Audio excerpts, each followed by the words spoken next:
Assalamualaikum warahmatullahi wabarakatuh. Para sahabat sekalian, pada kesempatan yang sangat singkat ini kami ingin berbagi sebuah cerita mengenai tentang tukang batu yang tangannya pernah dicium oleh Rasulullah Sallallahu Alaihi Wasallam. Para sahabat sekalian, semoga rahmat Allah selalu menyertai kita semua.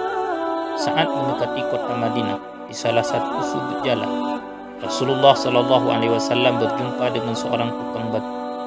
Ketika itu Rasulullah Shallallahu Alaihi Wasallam melihat tangan buruh tukang batu tersebut melepuh. Kulitnya merah kehitaman seperti terpanggang matahari. Sang manusia agung itu pun bertanya, kenapa tanganmu kasar sekali? Si tukang batu menjawab, ya Rasulullah, pekerjaan saya saat ini membelah batu setiap hari. Dan belahan batu itu saya jual ke pasar. Lalu hasilnya saya gunakan untuk memberi nafkah keluarga saya. Karena itulah tangan saya kasar. Rasulullah Shallallahu Alaihi Wasallam adalah manusia yang paling mulia.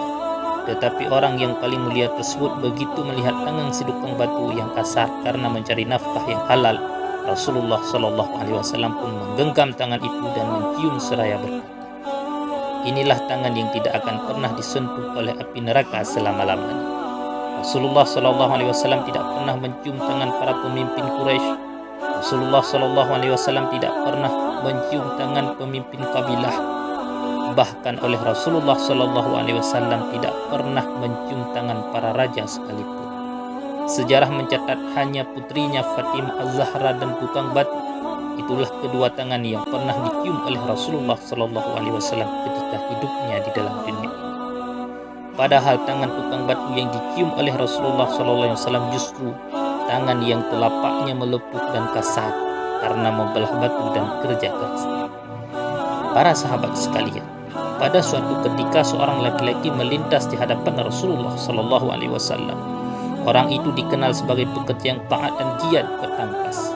Para sahabat kemudian berkata, wahai Rasulullah, andai bekerja seperti yang dilakukan oleh orang itu dapatkah digolongkan di jalan Allah, maka alangkah baiknya, kata para sahabat.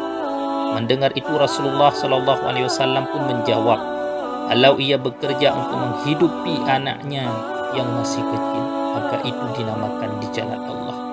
Kalau ia bekerja untuk menghidupi kedua orang tuanya yang sudah lanjut usia, maka itu dikatakan di jalan Allah.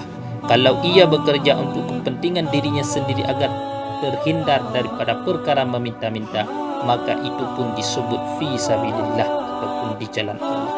Hadis riwayat Tabrani. Maka dalam setiap langkahmu bekerja atau berusaha, niatkanlah untuk mencari rezeki yang halal untuk memberi nafkah kepada keluarga, maka saat itu engkau sedang dinamakan di jalan Allah. Inilah sederet cerita mengenai kisah tukang batu yang tangannya pernah dicium oleh Rasulullah Sallallahu Alaihi Wasallam. Semoga bermanfaat untuk kita semua. Amin amin ya rabbal alamin. Assalamualaikum warahmatullahi wabarakatuh.